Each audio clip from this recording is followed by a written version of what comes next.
Hello, Dr. Tony. Thank you for being here today with 5,000 all-on-X arches under your belt. Spent 6 years at Clear Choice and then 4 years now at private practice. You have a lot of experience. You've done, my guess is a few thousand arches in the analog world, and then you've transitioned and probably done a few thousand arches in the digital world. So you have this amazing perspective of both worlds of analog and digital.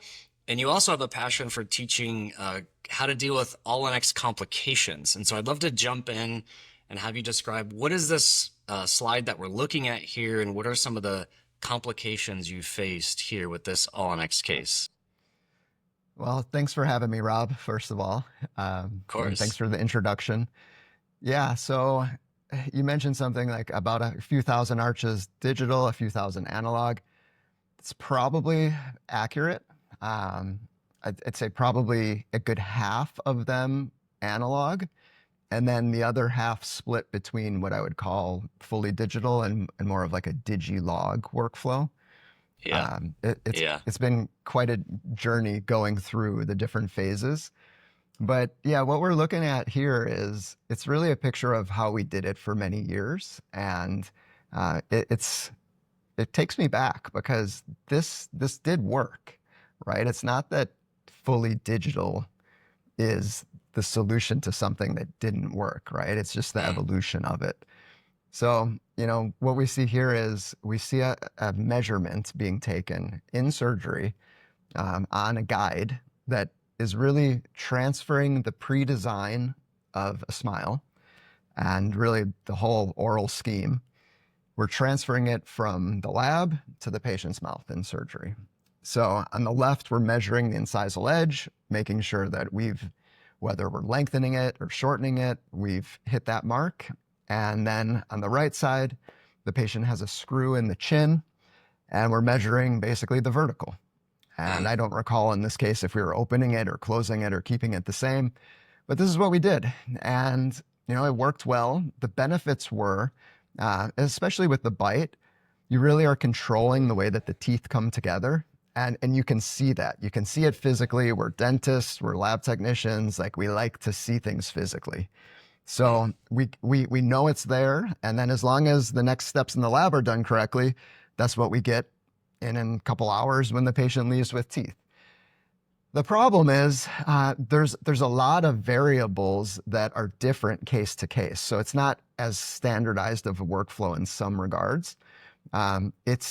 It does require more technique on the provider side, right? So it is a more technique sensitive procedure, which isn't a bad thing, but it's just something that we have to consider, right? And there's just a lot of physical work that needs to be done. So doing like an all-on-X surgery, there's a lot of physical work anyways, and Yeah. doing the surgery. So then we add on top of it all this physical labor that's being done on the restorative side. So, Mm. drilling holes in a denture, picking up acrylic, doing the bite, doing the vertical incisal edge, and then in the lab. So we've transitioned to digital, in my mind, largely for convenience, Mm. right? So in a digital world, we don't have to do so much of this, and we have records that last forever. We can go back to. We're already in the process, so there's a lot of wins, but we've introduced some more challenges too.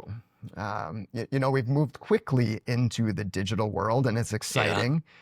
And I said, let's say 1,000 arches digital so far, fully digital, Like pure and digital workflow end to end. pure Yeah. digital workflow end to end. Maybe a little more than that, maybe 1,500, but nonetheless, that has been an evolution in itself. That's kind of been the first cases, and I'll show you some later here. The first cases, we get all excited because we didn't do any conversion in surgery, but then we put the teeth in and nothing is what we expected because we had no eyes on it until the teeth go in the mouth. So there's a lot of time spent figuring out how to transfer the design that we do ahead of time to the patient's mouth in surgery. And I love this picture because number one, it takes me back in time, and it it helps me respect kind of where we're at right now. And it's humbling, but yeah, it's just humbling because it shows me that some of the old stuff we did works better, and it's Yeah. motivating to figure out how to get there at this You know, point.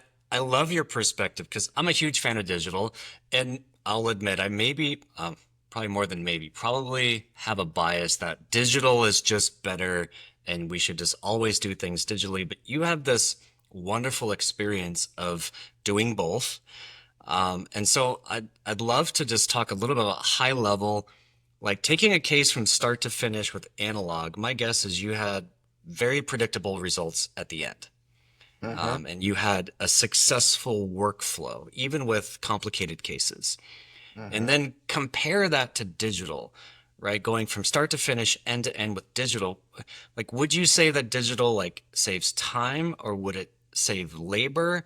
Like, just compare the two from a high level. Like, if I took all Yeah. your digital tools away and said you have to go analog, my guess is you'd be like, okay, like I know how to be very successful there.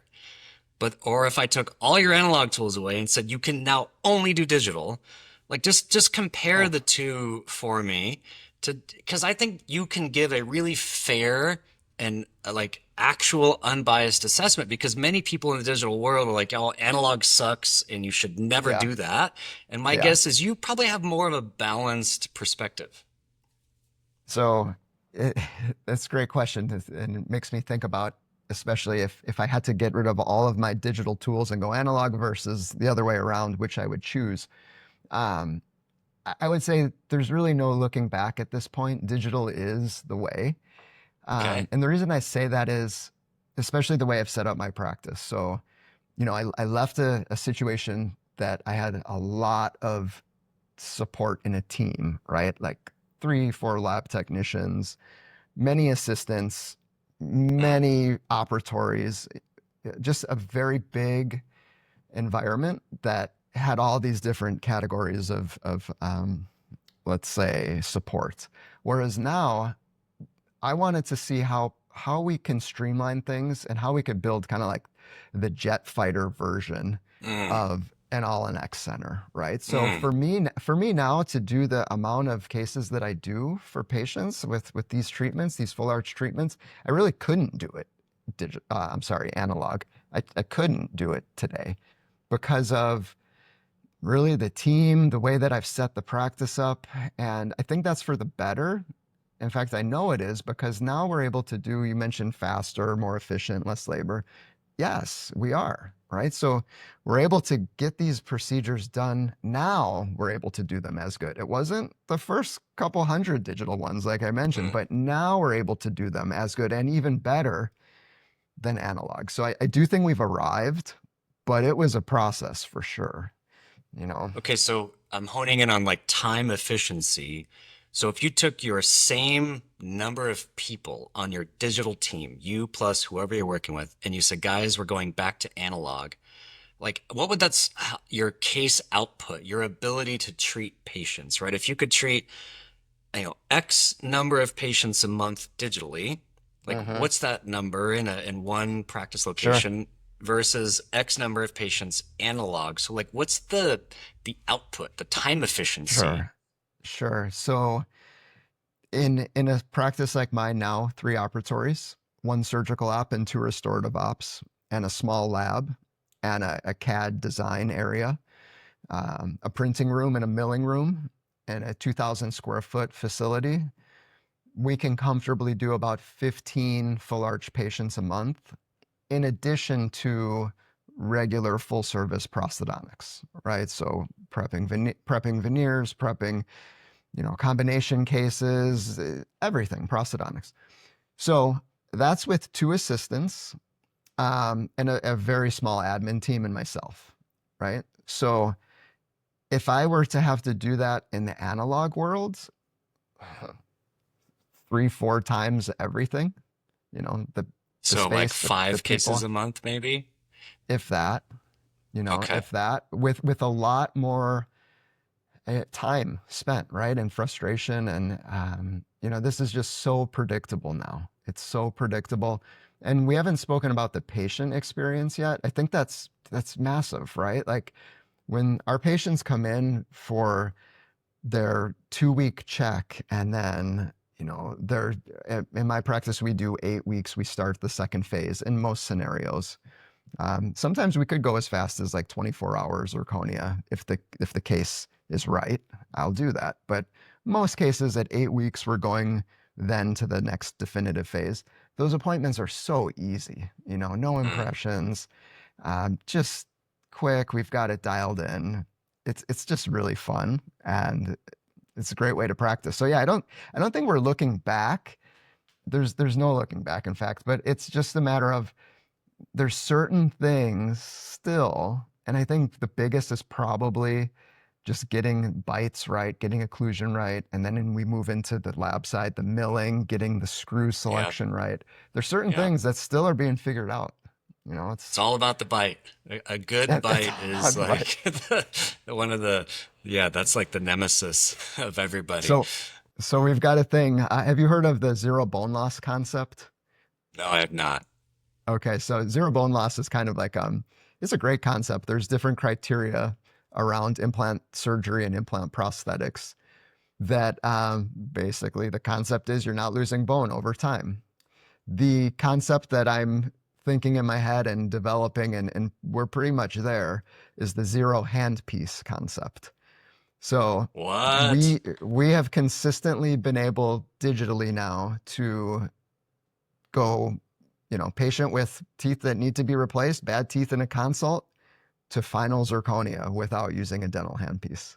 Bro, that's like, Yeah, that's the name of your next big lecture. The zero yeah, handpiece workflow. Come on. yeah.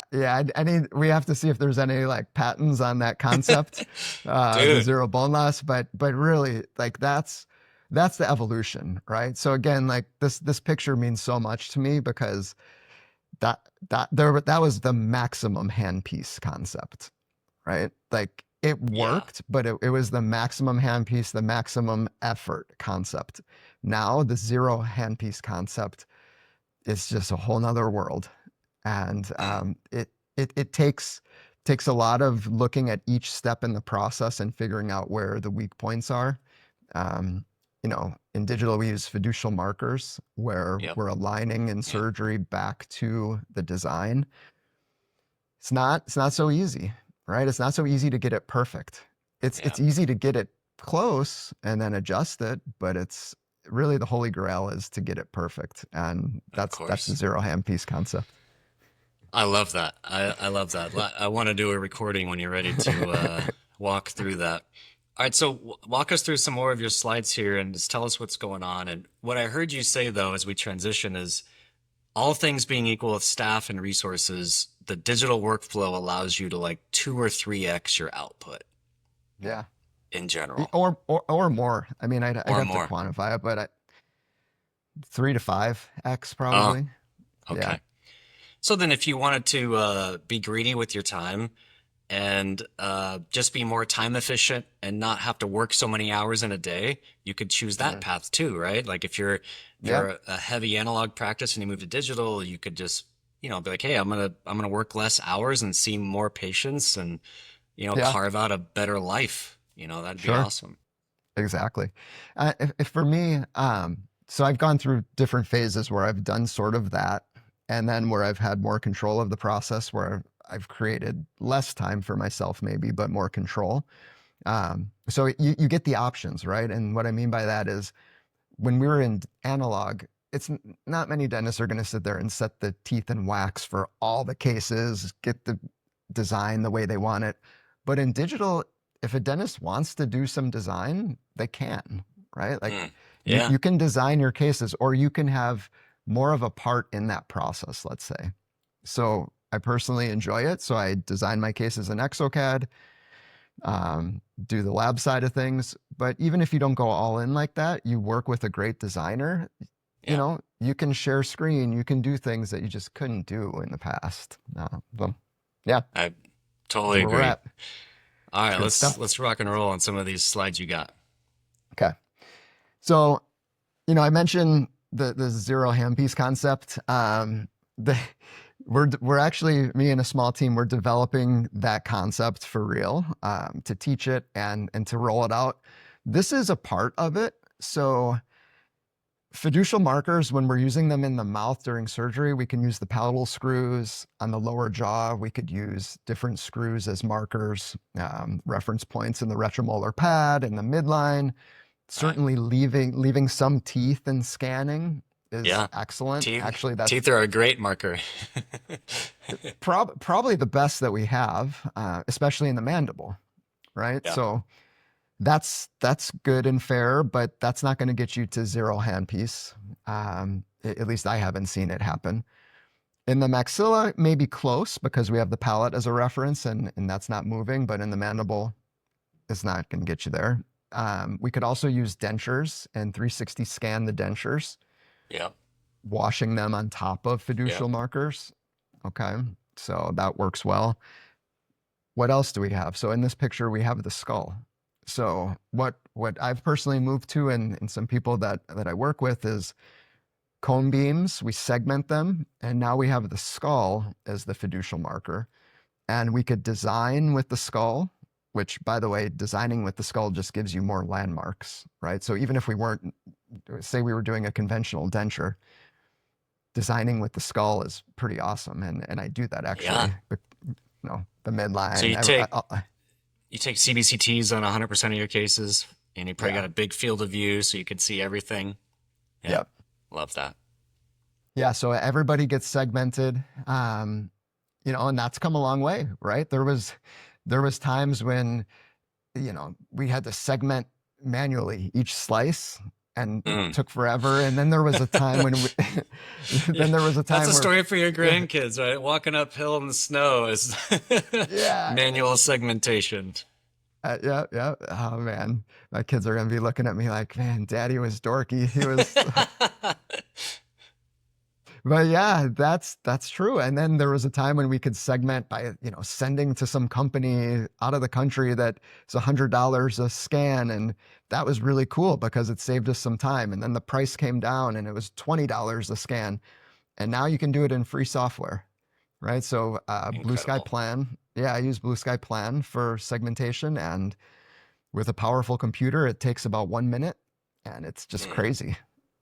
Yeah, so there's other software, Exoplan, you could segment. I've recently learned, and yeah, there's some others too. But so that's what we're looking at. So now we're using the skull as the fiducial marker in this case, Okay. and it changes things because it changes the surgery time. It changes some of the unpredictable aspects of digital that happen in the surgery with the screws and things. So, Well, let me ask a curious yeah. question that might be ignorant. So the skull captures the bone as Mhm. a marker. What do you do with soft tissue? Like, does that get in the way? Does that create a problem? So what we still do, you don't have to, but what I still prefer to do is an intraoral scan in the mouth. Okay. Definitely pre-op, you need it. And then in surgery as well. So a scan of the tissues, or you can take an impression and scan the impression, which is a really good method also.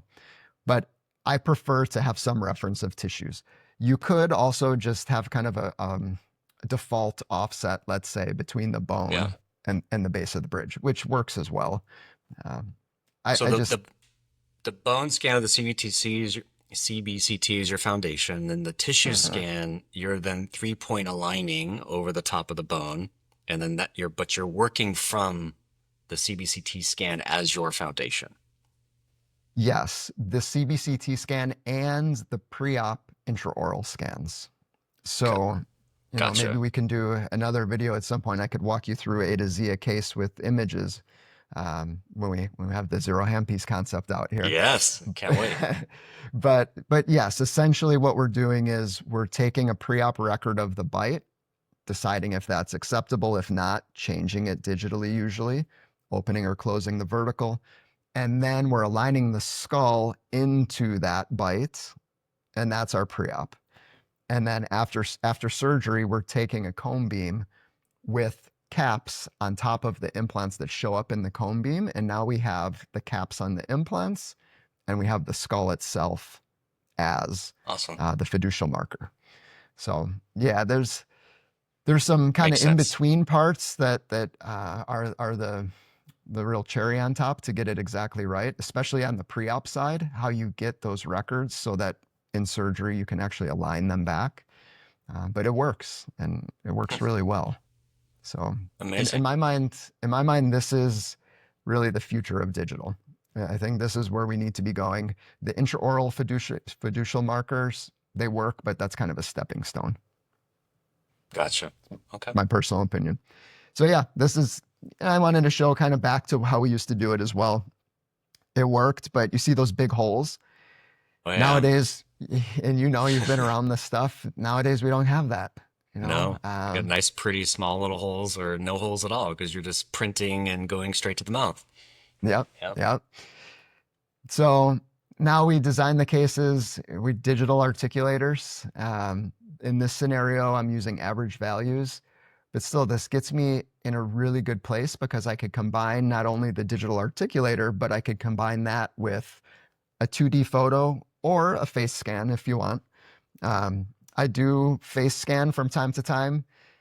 If anyone's listening that wants a Vectra 3D, I have one, a Vectra face scanner that I'm not using. I actually prefer 2D. Um, I've heard uh, from some intelligent people that a really good 2D image, you don't need a 3D face scan. Is that kind of where you're at? I'm in that camp. Yeah. Yeah. Yeah. Yeah. And I may change at some point, but having owned a face scanner and doing 2D photography, I've done both for a while and I've gone back to just 2D.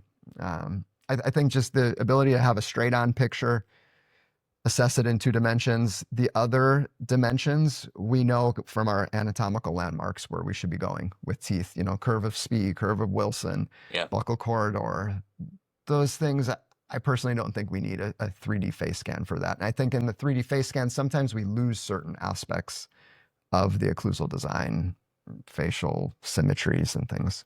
But I, Interesting. I, I I've leave heard the open the same. ability to change at some point.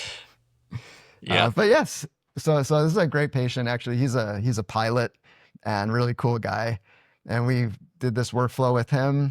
Super smooth. He was probably one of our first of what I would call the zero handpiece concept, and he just had a Nice. wonderful experience. Someone who was not thrilled about dental appointments to not have to hear a drill like ever is a good thing. Wow.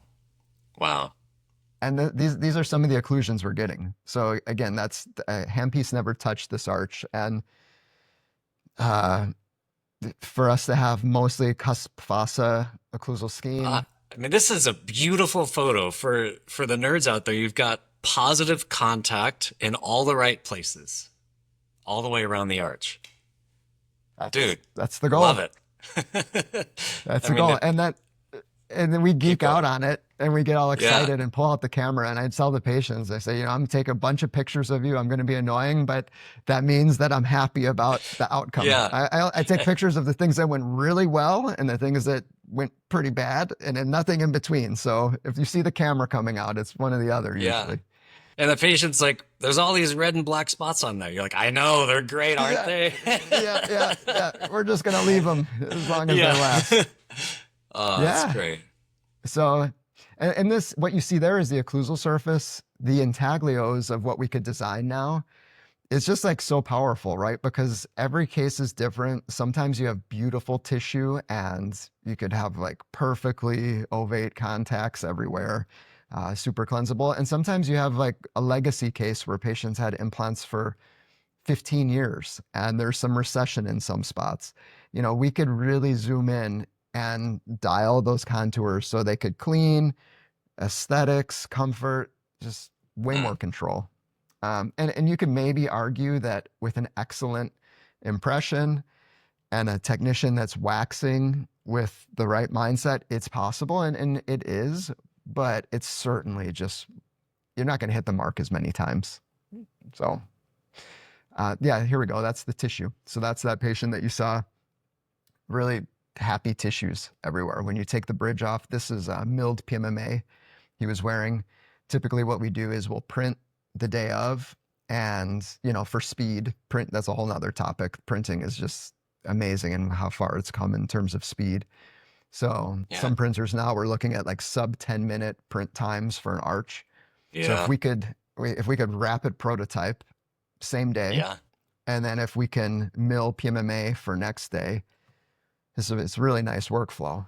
And That's yeah, a go ahead. beautiful scan. I know tissue scanning can be a little tricky. How important is it to have the tissue like super dry when you're, scanning around the arch? Give me any tips on scanning tissue? So dry is helpful, yes. What's probably more important is lack of mobility. So this would be a pretty easy scan because the patient has a wide ridge, a lot of keratinized tissue. Yeah. It gets trickier when they have, more bone loss, less keratinized tissue, thinner ridge. The frenum on the tongue side is moving around. The frenum on the lip side is moving around. Buccal vestibule is moving. So tips there. Typically, I'll have an assistant hold cheek retractors, or we'll use an Optrogate, and really just scan technique. So my philosophy is over the top, and this is scanned with a Trios scanner. For a mandibular arch, we're going to go over the top, just nice, even, getting as much data as possible, and then one swoop on the lingual, and then around Yep. to the buccal. This is critical. This is critical. I know a little bit about this. That scan over the top is stitching together the most reliable data to start because of the keratinized tissue, right? It's stable. It's not going to move around, and so you get that top layer scan, and then from there, that's your foundation. Like so, if a doctor is scanning with an iOS, you must understand data stitching. It's like you Uh-huh. got these pieces of paper that you're overlapping data. And if the overlapping doesn't have a reliable foundation, then everything can go haywire. So that surface scan over top is your foundation. And then you roll lingual buccal and then it stitches it together. And anyways, Yeah. I'm probably stating the obvious for you, but I No, just want to emphasize this point. not really. I'll tell you one thing. When I started scanning, I was so excited about the fact that I thought it was different than an impression in the sense that it was less technique sensitive. I thought, oh, Mm, the scan is the scan. It just looks wave it around. exactly. And, and then you get into delegating certain steps of the process, right? And not thinking that the details matter as much. And the thing with scanning that I've noticed is sometimes if the technique isn't proper, the scan still looks okay, right? So it's not that the Yeah. scan says bad scan. It doesn't, you might not know. So it's a super important topic. Yeah, the cross arch accuracy has not been so easy over the years. It's gotten way better. The Trio scanner is a great scanner. But to your point, if the implants on the left and right side are slightly off by like 100 microns, no one's Yep, telling you that. You're not going to exactly. realize it till you go into the mouth with the prosthetic. Exactly. And the parallel to that in the analog world was if you take your impression and one of the copings is moving, you know it was moving and you knew you had a problem. Whereas Yeah. now some of these issues can be a little bit disguised until it's a bigger Mm. issue later. But back to the scanning, one thing, this is it's a nice scan because I had nice nice scenarios to do a nice scan. But sometimes if you have, like I said, a lot of mobile tissue or in surgery, you have blood, sometimes less can be more, right? So occlusal, if you need to get scan bodies enough for alignment, because in these scenarios, we're not using those scan bodies for implant position, we're using photogrammetry still. So we're not relying on that for exact implant position. We're just relying on it for either stitching some fiducial markers or for just tissue, location. So less can be more It's a if that really good makes point, sense. right? This is a surface scan for tissue accuracy. This is not a surface scan for implant position in your workflow, right? Using photogrammetry. And there's a big difference. Right. Now where that cross arch stitching accuracy can make more sense as super important is say there was some fiducial markers here. Say this was in surgery and in the retromolar pad, we had some screws that we were aligning back to the pre-op scans with. Now it's more than just tissue. Now it's actually alignment. And if there's cross arch air in the stitching, we're not going to know until we put that prosthetic in the patient's mouth and they bite down and it's like this or it's like this. You know, something's off. You're trying to figure out where it went wrong. So, yeah, it's a, it's a hot Yeah, topic. I know it is. I know it is. And we learn when things go wrong. It's like, crap, what happened? It's the designer's fault. That's what I've heard for many years. It's always the lab. Come on, we all know that. Uh, yeah. No, no, you gotta. I think we were talking before we got on this video, but being curious is the most important Yeah, thing. So like absolutely. we joke it's always the lab, but if you're on the restorative side and something's wrong, instead of pointing fingers and or getting frustrated, look at these complications as a curious learning opportunity. If you're a surgeon and 100%. you're not doing the lab side, I think the best surgeons are the ones that are lab curious, are restorative curious. Yeah. The best technicians are the ones that are curious about the surgery and they're Yeah, eager to be in a surgery, So um, for yeah, sure. For that's sure. that's when the patient wins and the team wins. So yeah, Absolutely. let's see what else we've got.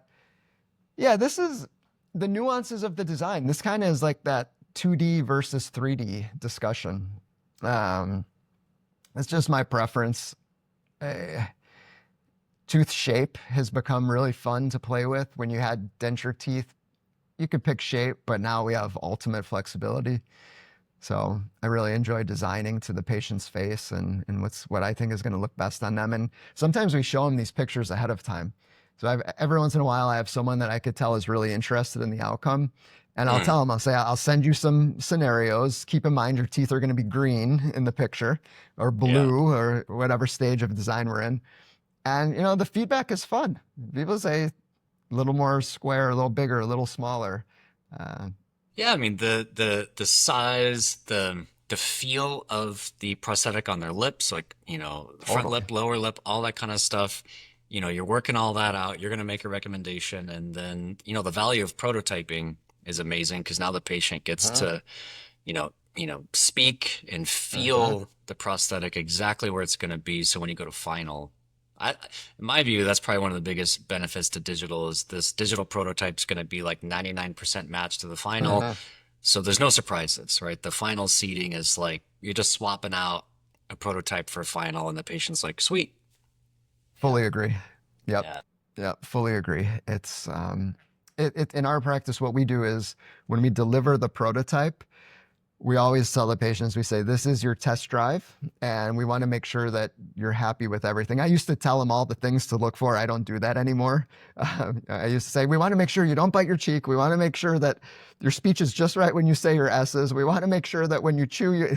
So now I don't give all of those scenarios because that's just asking for more issues, perhaps. But now I Yeah. now I say you're going to test drive this for a week.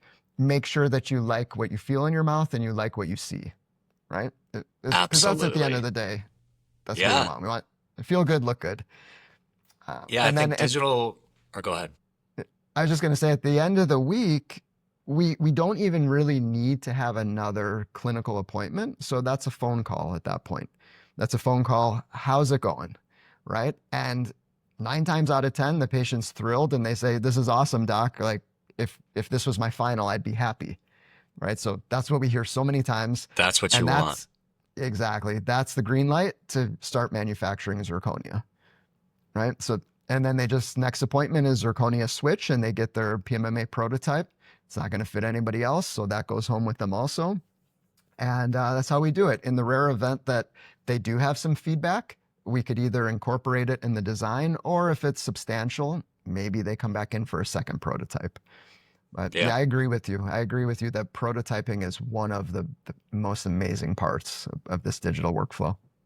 Yeah, being in this industry a while, I think there's this thing called aesthetic shock. It's the idea when a patient is seeing something for the first time, they're seeing it, feeling it.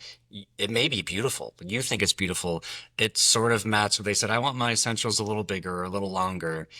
But the first time they see it, they're going to be shocked because it's just this, it's a change. So if you Uh, can shock them in the prototype, they may fall in love and be like, you know what? I love it. Or they may come Uh-huh. back and say, Doc, I feel like I got horse teeth. We got to go smaller. Like, get Sure. that out of the way before Yep. you go final, you Yep. know? Yep. Yep. So, Yeah. And when they, to that point about the shock, when sometimes I used to hear this a lot, like, oh, the first set I liked more, right? The first set was the mm, best. I think there's a sense of when you make that jump from teeth that you've struggled with your whole life to the first temporary, and especially I'm kind of referring to analog, we would make the first temporary. It wasn't really always that possible to duplicate it exactly into the yeah, final. But then yeah, since it's made by hand, right? It's going to yeah. be different. So we have more of those scenarios where someone would be like, "Yeah, the final's good, but that the first one was really it." Oh, No, what a terrible it feeling as a provider. it is. You're like, "Oh man, like what do you mean?" Like, no, the second one's way better, and they're like, "Yeah, okay." Oh, Uh, you're like, but I like we my don't get acrylic that. teeth better, Doc. Yeah, exactly. Yeah, so now we Oh, don't really get that, and because if yeah, someone loves what they have, we could really precisely carry that into the final. So, yeah. and No that's aesthetic kind of shock, right? no, and maybe it speaks to this picture. Like this was the design for this gentleman's first set, and we did carry that same design through to his final teeth. And you want to talk about efficiencies, like the steps in Exocad when the patient loves their first set of teeth, it's a really short process in design to go from that pre-op design to the finals. You know, we're not starting from the beginning again. So yeah, cool stuff. Um, Life changing, right? Like just making a set of teeth that resembles this patient. She came in with her daughter, and we kind of used her daughter's teeth as a reference. It may look like her daughter in the second photo, but it's not. It's the same person. And What? yeah, This is the same. Oh, wow, that's amazing. I was yeah, like, man. that's her daughter's photo on the right. No, that's her. No, that's her. Amazing. Yeah, That's so yeah. super cool. You see people really change. It's pretty sweet. And just being custom. Like some people want to have a space in their front teeth still. I know, man. Uh, I love a well-placed diastema every now and then. it's the best, isn't it? Yeah, yeah. I, I, I It's just tell us character. I tell a story sometime to patients because I like to have the ability to design something unique to them. So I don't want people to think that it's standard across the board, like you get this smile or that one. So I tell a story of a patient that I had, shoot, maybe 7, 8 years ago. And I have pictures someplace, but he wanted to have his mouth repaired, but he didn't want many people to know. Right. So Yeah. his first set of teeth we made is a double all on four. Um, you know, but this was before we were calling it all on X or full arch, but double all on Yeah. four and a couple missing front teeth. Right. So the day we delivered, surgery day, he left with, I remember for sure, number 10 missing, and maybe it was another tooth as well. But his plan, he had it all mapped out. We go with the first set with a missing front tooth. And then in the prototype, we do a gold tooth so he could tell people he got it fixed. And then Oh in the my gosh, yeah, how yeah, exciting. yeah, and then in the final, he would make a decision. Was he going to get rid of the gold tooth and say he got the gold crown replaced or stay with the gold? And he actually ended up staying with the gold. So Oh, it I want to was see that case. I want I'll to find see some that pictures. case. That's So amazing. yeah, Yeah. I think a little bit of asymmetry to me, like beautiful asymmetry, like this diastema here, visually, when you look at it, someone's smile and you see some slight asymmetry, your brain thinks that's natural. yeah, But when you see perfect, perfect symmetry and perfect whiteness, your brain says, oh, they got a smile makeover, yeah, and so, yeah. and there's nothing wrong with, beautiful straight white teeth. I'm a fan of things that look, as close as to what God made, which I Hmm. think usually has a little bit of asymmetry in it, Yeah. you know? Yeah, the best is when your patient gives you a little freedom, right? Yeah. I'm sure it's the same on the lab side when they give you a little freedom and they say, you know best. I want it to look kind of like this. What today's Friday? Patient yesterday said, I want to look like a normal middle-aged guy. Give me the normal middle-aged guy smile. No, Yeah. okay. A little I think gingival warming, yeah, exactly. exactly. So Yeah. I kind of explained that in words what I thought that would be. How does that sound? He said, that sounds great. Let's do it. So and Awesome. you go back to the prototyping. Now we have the chance to test Yeah. drive it. It's pretty To sweet. play. That's a Yeah, play. So a little rotation on a lateral or something, make it subtle. yeah, yeah. Exactly. So in our current practice, we've probably got half a dozen guys going around with some nice diastemas. I haven't done many female diastemas though that I could think of. I'd Uh, say it's a masculine trait for sure. I see that more. Perhaps, yeah. I Yeah, just maybe I love sometime. it. All So right, let's keep going. so speaking of females, like we just have so much joy too with the younger patients. For various reasons, you do see patients in their 20s, even sometimes 30s, where in the past it would have been a denture, and you see this and it changes their life. And now we have ways that we're able to do these procedures, FP1, maybe a Yep. term that you guys have talked about on the show Yep. before. But you do FP1, you don't reduce bone.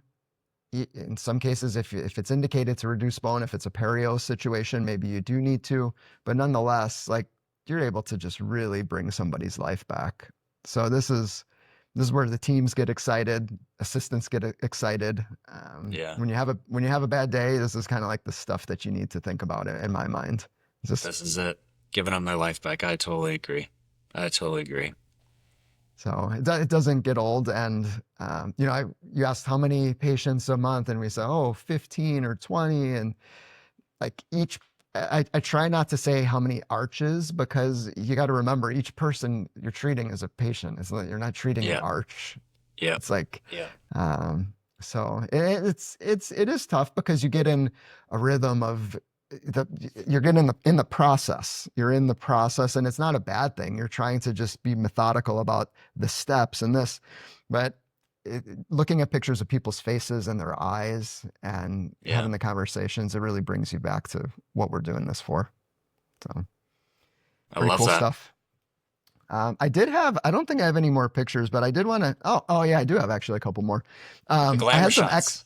yeah, the glamour shots. I had some Exocad stuff. I was going to show you some original designs and kind of where we've gone now, Yeah. some of my early mistakes. But yeah, I was going to show you this. Like on social media, it's so difficult. Like, and these are my pictures, right? It's like, oh, it's great. I made amazing teeth. Like that, you see this stuff, but what about this stuff? You know, Yeah. um, What about this stuff? yeah, these are my cases. This is tie base, and I could tell by the design of that tie base, this is an old case. This is Get, probably give 10 me years old. the top three reasons in your experience why a full arch breaks, if that's possible. Yeah. No, I could. So I think that's changed. I think in the past, full arches broke mostly um, because of decisions with implant placement, where implants were placed, and prosthetic design. So cantilevers, in this case, you see a two-tooth cantilever, and really what broke this was the height at that point. Hmm. So this is a planning issue. Enough reduction to have enough height. And if you're not going to have the reduction in the height, okay, maybe we're talking about FP1 or FP2, but then you can't have the cantilever, right? So you can't have it all. You have to decide Hmm. if you want to It's if you're going to have trade-offs. it's trade-off. So in the past, probably the number one reason was just poor planning, right? And that's what happened here. That case shouldn't have had that cantilever. It either needed another implant in the back or it needed more reduction, one or the other. Nowadays, this can still happen, certainly, but I do think we see a lot more issues with breakage related to manufacturing and our decisions with what we're using. So there's a lot of new novel screws on the market. Hmm. Excellent. I fully support that. I use some of them and I think it's great. They do solve certain things, but you know, the old way of doing it with tie bases, the forces were predictable how they were distributed. Maybe we had a bigger hole in our zirconia, so that was an issue. But now, if we have a screw that when we tighten it into the zirconia and that screw is direct into the zirconia, if the manufacturing is not really on point, like the data in the photogrammetry or the impression, whatever it is, the implant position, if that's not on point, if the manufacturing is not on point, meaning the mill is actually able to mill that screw channel Mm. precisely to the seating shape, if it's flat, if it's rounded, the mill has to be able to do it. And then the sintering has to be able to sinter in such a way that it's a one-to-one replica of the design. So that's hard to do. And you put the choices in the equation, the choices of the different screws and such, and then you put the manufacturing challenges. There's a lot of underreported issues going on right now in full arch with the final prosthetics, especially. Things happen in the temps still, but final zirconia is breaking, and Yeah, the it's an direct issue. to direct to MEA with no tie base is kind of a new era that we're in. It's Uh-huh. super popular, but Uh-huh. yeah, if you have pressure of that screw on one side of the zirconia and you've torqued it in, like you had mentioned, you've had some cases where upon torquing and delivering, it pops in the mouth, breaks in the Yes. mouth. Yes, Yeah. absolutely. So some of the earlier digital cases we did experience that. So, you jump in, everybody's excited to do something, new methods, and it doesn't always go as you expect right from the beginning. So yeah, those cases, the benefit there is right away, right? So it's if something's gonna break, and I tell patients that they'll ask, zirconia is forever, right? It's gonna last forever. Well, in my typical response is it should last an extremely long time. If it doesn't, it's something usually on the manufacturing side, and usually we know early. That's been my Yeah. experience at least. So it's on delivery if it's a misfit issue, and now we kind of know how to tell. So I'm not experiencing that now, but typically if it's a misfit issue, right away or within a week. So that's the good news, and then you have a chance to change it. But I do think that probably that has overtaken the planning, because remember I said in the past it was stuff like what you see on the screen there. Now, so this is FP1, you know, now we're doing things that are a divergence from the original concept, right? The original concept of all on four was not what we're doing these days. FP1 is not the original concept. No. Yeah. No. So now you have, in this scenario, you have a full arch splinted to 6 implants, and you have a FP1. You're trying to design some beautiful teeth for someone that they're natural, and they have embrasures. They have gingival embrasures and incisal embrasures. They have separation between the teeth. What's left? What's left in the connector? It gets really, really small. Yeah. And You gotta have flat linguals to try to bulk it up, you know? that's we've learned that, yeah. So Yeah. that's and to be honest, initially it was, at least in my designs, it wasn't that. It was, okay, we're gonna make a FP1. Let's make it like just like natural teeth, and that doesn't work. And maybe in an ideal world where the data in was absolutely 100% perfect, no misfit, and then the manufacturing was perfect, maybe it could work, and maybe we'll get there. But that's we just have to think about this stuff. We mentioned the word curious again. We got to be Yeah. curious about why this happens, and what we got to do in the meantime. So again, tie bases in here. Depending on where a bridge breaks, you have to think about that too. There's some new softwares coming out that could analyze our designs ahead of time before we actually put them into manufacturing. We've mentioned our colleagues, Sven Bone, Dr. Yeah. Bone. Yeah, Yeah, like he's got there's some new software called Will It Break? And I'm exactly. excited to cover that with them. And that's going to be giving us another clue, right? So there's the obvious things, like I showed you the big cantilever. Okay, maybe we don't need a software to show us that, but Yeah. there's some scenarios where this one didn't break at the cantilever, and Screw but maybe a channel. screw channel. How Yep. often is the failure at the screw channel? Often. Yeah. Yeah, it's a weak link for sure, I think. It's a Uh-huh. culprit. And it's a Off. necessary evil. You have to have one, but then you gotta build your zirconia minimum thicknesses and Mhm. Be aware of that. It's often, and then you start thinking, now we get into angled screw channels, smaller screw access holes. You could really start thinking about not only the properties of the zirconia, how thick, how long, how much cantilever, but also where the screw channel is. Is it in the middle of the tooth? Is it near the embrasure? Because if the hole is in the embrasure, now you've got a weakened prosthetic because of the embrasure, plus you put a hole in it, right? So, On this point, I remember Dr. Sven Bowen saying, Rob, if the screw channel is right in between the bicuspids in that embrasure space, that's like a danger zone. That's mhm, like a really common no-no or thing, like a red flag. Like, all right, I'm gonna have to bulk that up, yeah, because that embrasure there between the bicuspids it's gonna create, if you don't adjust your design, you're creating a liability there. I would agree with that. Yeah. You've got more occlusal forces posterior, obviously, and especially if you don't have any support beyond that. And that's where we get into pterygoids now are much more prominent, myself included. I do place a lot of pterygoids. When I look back at cases from 5, 6, 7, 8 years ago, we were placing basically no pterygoids. It was the rare case that just bone was gone, maybe needed pterygoids and zygomas.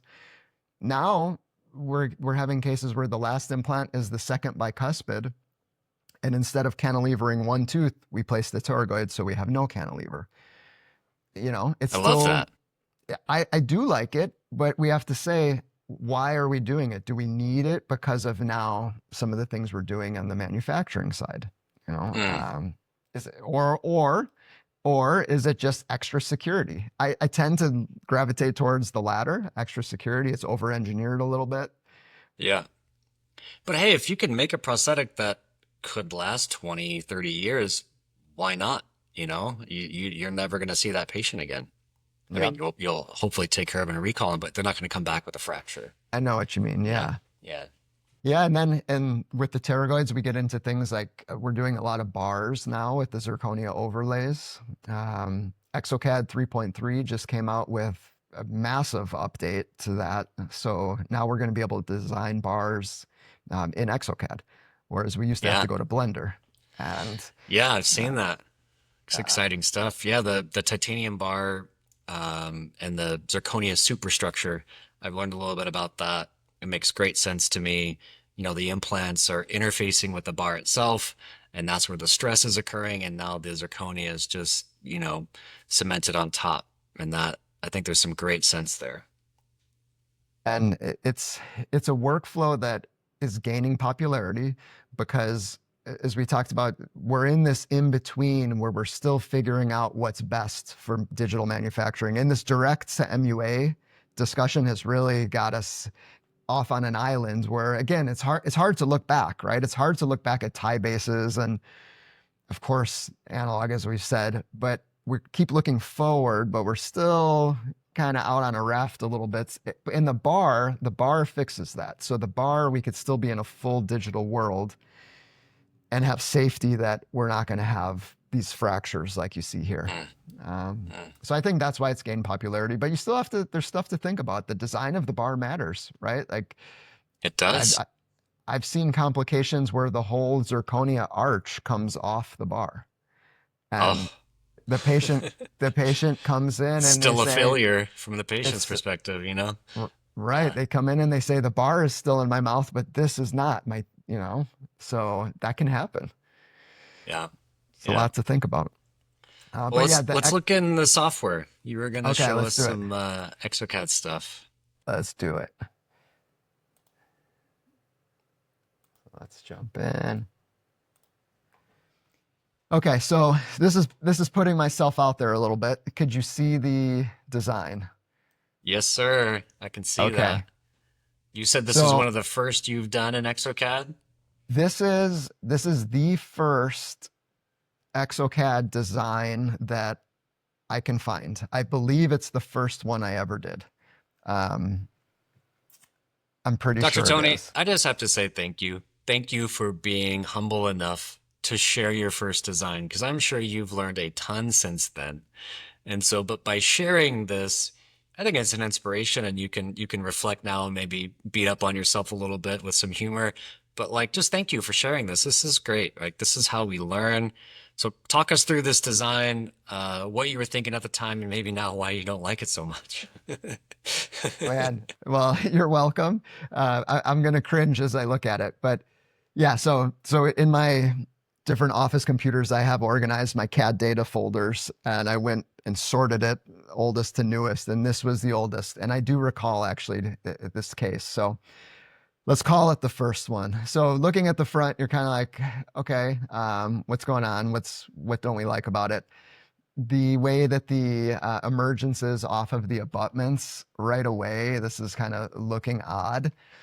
You know, this was me not knowing how to design the abutment emergence in the software. This was not me thinking that this was right. This was just really just not having the digital skill catch up to the clinical knowledge, let's say. So in a scenario like this, you've got these channels that are just coming straight down. And what that Mm. causes, if you put that in the patient's mouth, this never made it to final, by the way. So I don't want you to think that a patient ended up living with this prosthetic that I'm dissing. But if you put this in the patient's mouth, that's going to cause basically a tight collar of tissue around the prosthetic, which is basically when you take off the prosthetic, it's like a suction cup. And number one, extremely uncomfortable if you ever have to take this on and off for the patient. Getting it off, maybe not terrible, not the best, but putting it back on is an issue. So you Mm. never want this type of emergence. You never want a flat, like cylindrical emergence like this. Definitely not like this. This is a deep implant. This is a case that was Mm. converted from some existing implants into an arch. But that's the first thing, like abutment design. I'm going to show you a more modern approach that we have. That's a huge no-no. What's that going to cause? Really kind of discomfort, like I mentioned, and clinical difficulties. So just taking things on and off, it's going to make your workflow really challenging. Now this is where it gets really bad, and I cringe. So let's get this off. Hold on. Uh, okay. So early on, this is another thing. I hadn't learned how to flatten occlusal planes or the occlusal surfaces of teeth. So some of the early designs ended up with extremely anatomical tooth shapes. And as we know, in a patient that's edentulous, this just causes a lot of challenges with function and comfort. So they feel like they can't really find exactly where their occlusion should be. And uh, each of these teeth, the occlusal plane, the occlusal surfaces should be much flatter, less cusp inclines, and you're going to see that in a new design. So that's probably the second thing that I immediately notice and cringe at.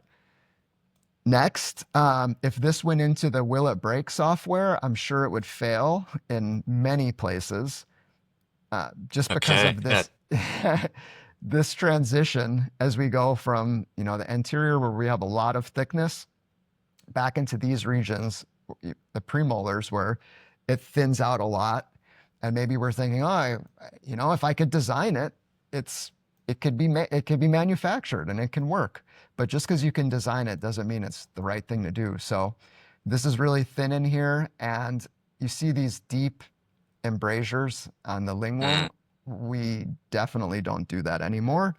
Again, that wasn't a clinical knowledge issue. It wasn't that I thought that's how it should be. It's that there's a learning curve. So in the software, I didn't know how to make it different yet. Yeah, So it's you've the got knowledge and understanding of how zirconia behaves and how that too. design has limits, right? Just because you can design it does not mean it's going to last, you know? And we find that out the hard way sometimes. Yeah. And let's see what else we've got here. So we talked about danger zone. Let's see. I did not know that this case had this, but let's look at this. You've got a screw channel. You've got a deep lingual embrasure, Mm. deep buccal embrasure, and really not much prosthetic height. So if we were to measure this in cross section, I guess we could. We're probably I don't know if you could see it there, but I'm Yeah, measuring, 5 millimeters. yeah. So asking for trouble, even though it's not a cantilever, just asking for trouble there. So, Yeah, this yeah, is what we talked about was it's the screw access hole right in an embrasure space or near an embrasure space. And if you got a tie sleeve underneath this on the intaglio, so that's taking up a lot of space, right? So yeah, this is for sure at risk for fracture right here. And this is more like strategy, not so much design, right? The aesthetics of the design in this area are fine. It's just now strategically we've got to prepare to eliminate future problems. yeah, it's true. You have to think with the end in mind when you're designing. You have to think of, where your implants are, what forces is the patient going to put on these teeth, what the opposing arch is. There's some basic things that don't change, but each case is a little bit different. So yeah, this was, as I said, it's painful to see. I could keep going. Look at this area. Do we think that's going to be cleansable? Uh, Yeah, yeah, the Not at ridge all. lap is you want a flat, intaglio. There's just all sorts of issues. Um, so what do we got here? We've got a little ridge lap on this side. I'm Mm. on two screens here, so I'm trying to work Exocad between both of them. But yeah, up in here, and you still see this. You still, maybe you don't see every one of these problems in one case, but there's still cases out there being designed with little nuances that, maybe it's lack of clinical knowledge, maybe it's just on the design side, like kind of learning curve that I experienced. But those things can make or break a case. That little roll that comes over the abutment in that spot, it's going to be an issue. That tissue is going to be inflamed, and it could cost you the implant at some point. Mm. This is so good, Dr. Tony, because, you've taken the time and the curiosity to learn about design. And my guess is you do some yourself and maybe partner on others, but this knowledge, you know, it helps you create success in your case flow and understand like what could go wrong. And, instead of pointing the finger, you got curious on failures, like, well, we're not going to do that again. And I think this case probably represents a number of elements where you're like, yeah, we're not doing this again. I you mean, know? if I kept looking at old designs, we might have even found worse ones. So this just happened to be the first. It doesn't mean that they got better quickly. Um, but Yeah. yeah, I mean it's a process, right? So I could show you, if we have time, I could show you kind of like a more modern take on how we do this. Is that okay? Absolutely. Okay, let's see how I could jump over here.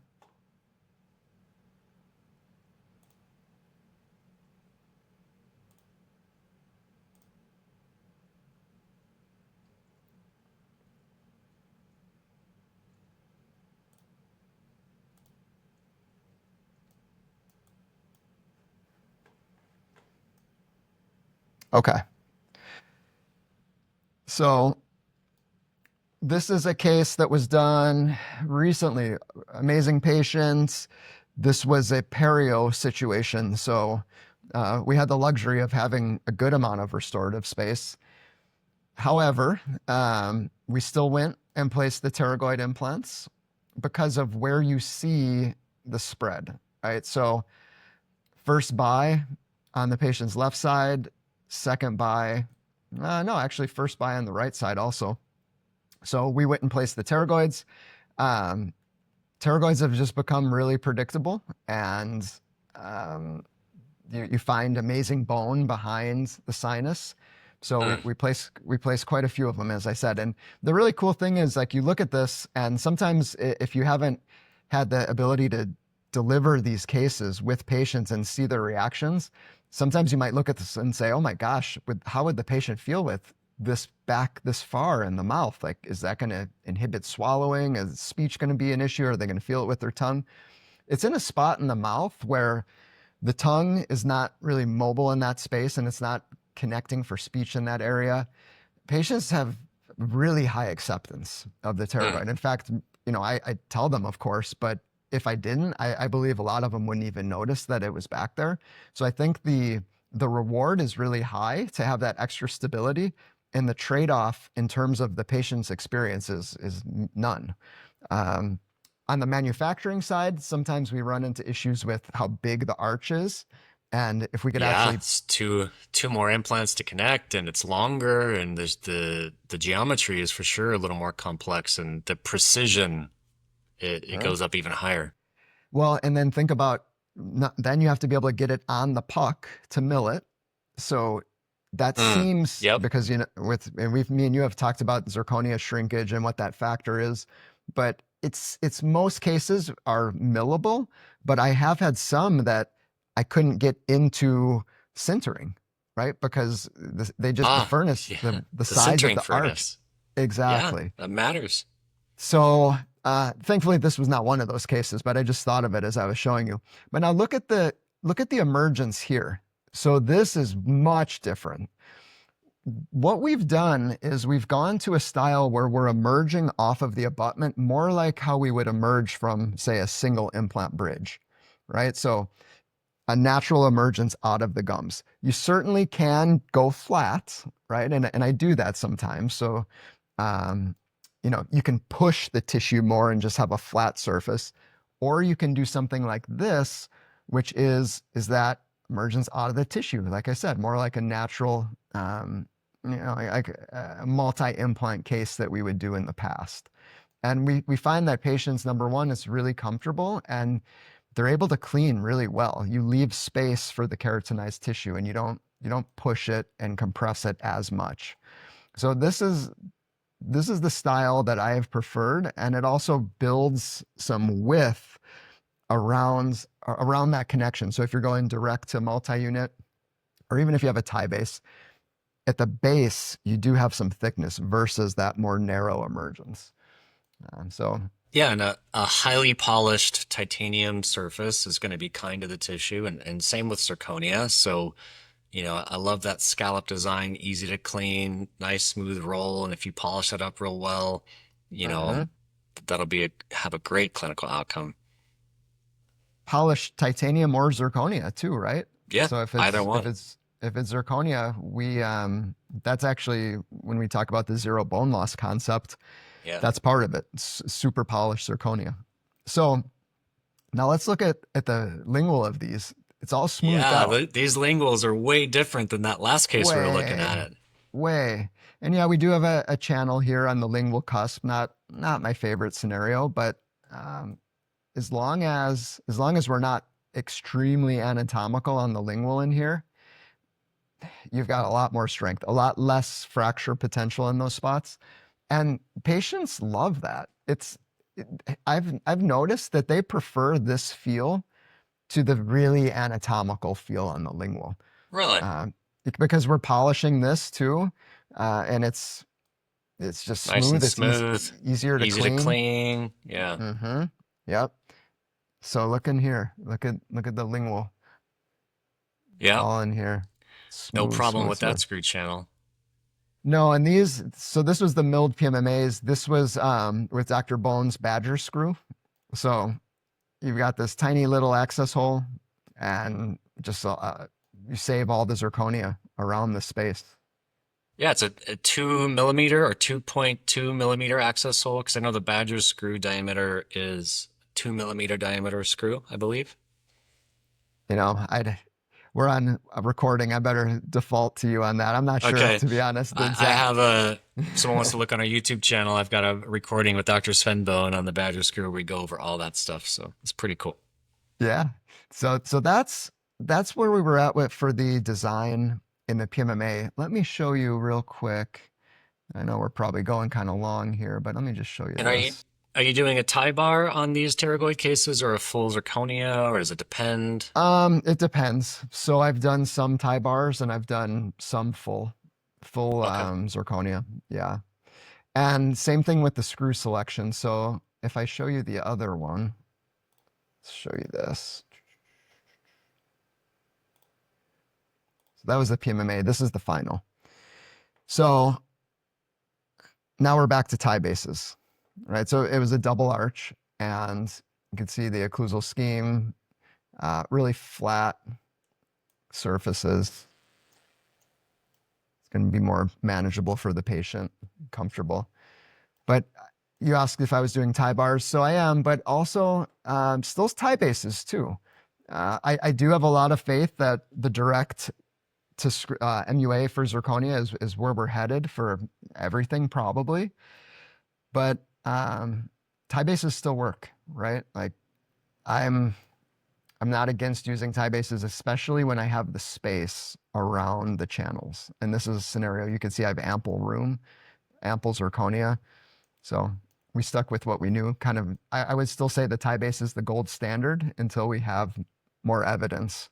Yeah. Those, How, when you place pterygoids, so you're going from 4 to 6 implants, what's your additional just surgery time placing those implants? How much longer does it make the surgical appointment? not much. I mean, there's people that place them in really fast. I take my time still a little bit, but maybe an extra 10 minutes per pterygoid. Um, Okay. I Yeah, mean, it's not that big of a deal. I mean, you have some, hardware costs and all that kind of stuff, yeah. but yeah, I can see that. I mean, there's risks. You're in an area that there's definitely more vital structures that can technically be life threatening if you're off far enough. Really? So, oh yeah, yeah. So it's worth spending the extra time, especially when you haven't placed thousands of them. Um, you know, even when you have, I think haste makes waste. You don't want to mess around. Mm, So yeah. Well, yeah. you're already saving a ton of time with your digital workflow, so we got time to take your Yeah. time. Yeah. Yeah. So it's just we have a lot of fun with it, and I love the problem solving aspect. I may have told you we're putting together a complications course Yeah. Talk that about that in Big Sky, Montana.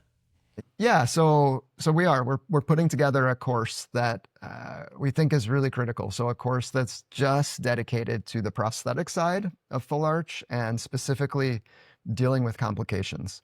So today we've talked a lot about design. We've talked a lot about going from analog to digital and why it's important. But the big thing is, if you're doing that, are you having the same success? And what we feel that complications are really underreported. There's small groups of people, like we have WhatsApp groups, and we Mm, share stories and challenges, but it's not being talked about at scale. So we've put together a course that's going to be in Big Sky, Montana. It's next year, so it's March 19th through the 21st, and we're going to look at everything. So everything from patient management and patient expectations and pre-op patient prep, how to avoid challenges down the line by educating your patients the right way in terms of what to expect, seeing the red flags before they occur, all of mm, all of that stuff, patient related, but then also the different aspects of the digital workflows, which workflows work best in which scenarios, because as we mm. talked about today, we've got various different options.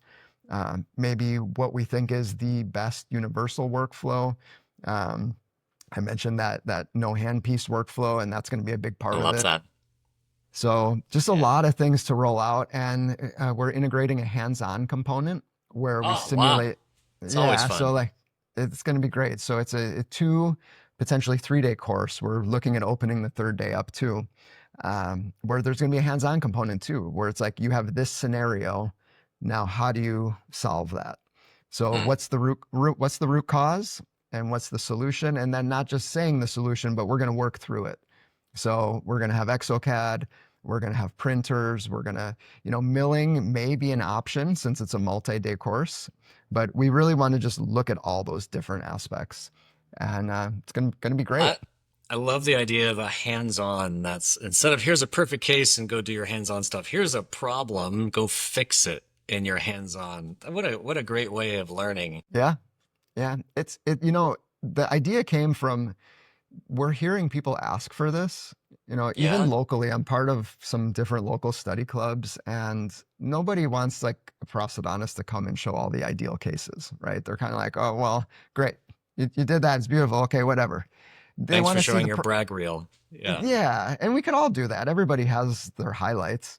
So this is Yeah. about the ones that are the issues. And as I've started to put together this course, it's humbling because like there's small issues that occur every day actually.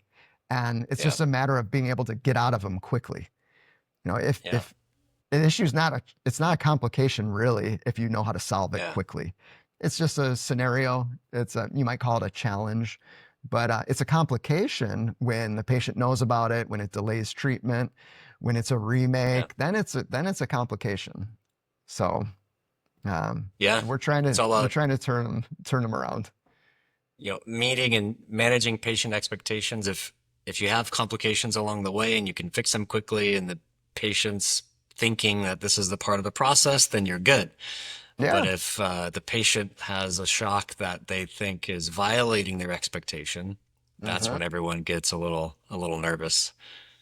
So And I mean, depending on kind of your philosophy of care, you could even involve your patients in those little challenges. Something arises, you explain it to them, you show it to them, you tell them why that happens, you tell them what the root cause of it is. Maybe it's a change in their speech, right? You say, "Oh, I know exactly yeah, why that's happening." They call with the yeah, prototype. Everything's great, but when I say this or this, I I'm whistle or my whistling. ass. Yeah. Um, I had a baseball coach who couldn't whistle anymore, which was a problem. So now we have to Oh yeah. yeah, Oh now we have to man, now we have to troubleshoot it the other way, I lost Usually we're my whistle. solving. Yeah. So we got a good little laugh out of that, and we knew enough about speech and phonetics to get his whistle back. Right? I love So that. I so love that's that. that's including your patients and your team in these hurdles that arise because yeah, in healthcare it's going to happen all the time. But it's just really if you know how to get out of it, it's not a problem. So that's what we want to teach, and that's what we're passionate about. And I say we, so we mentioned Dr. Sven Bone's name. He's another prosthodontist, and he's really committed to moving us forward in the digital world and the laboratory side and clinical side as well. And I think we're a great Amazing. pair, and I feel confident that we're going to provide a lot of value. So and we're going to learn along the way too. It's going to be fun. Absolutely. Well, I can't wait for that. I tell you what, let's do another recording. Maybe it's a preview to the course. We'll make it a little bit Yes, like a teaser, and you could just highlight a couple of the things that you're going to show at the course, and then we can publish it on our YouTube channel and maybe try to get you some traction there. I would love that, and it's going to be in a great location too. So Big Sky, Yeah, Montana, Big Sky. the Great time of spring, year. spring Yeah, skiing, hiking, you name it. We're that thinking of all sounds different fun. things for people to do. I'm gonna bring the kids. It's gonna be fun. Love that. Love that. Look forward to it. Well, Dr. You're Tony, in, thank you so much. Or go ahead.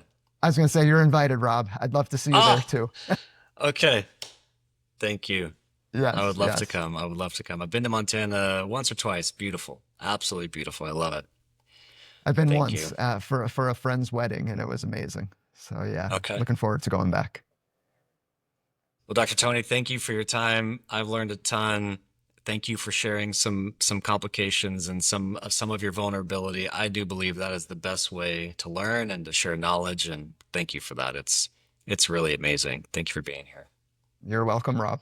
It was nice talking with you. And I didn't tell you this was actually my first podcast. So I will remember you forever. I showed you my first design on my on my first Oh, podcast. So okay. Some first today. I love yeah, it. you, Thank you you. might have some editing to do, but we'll see. No way. This was great. You're a Yeah, natural. You're a I natural. appreciate Thank you. appreciate it. Thank you so much.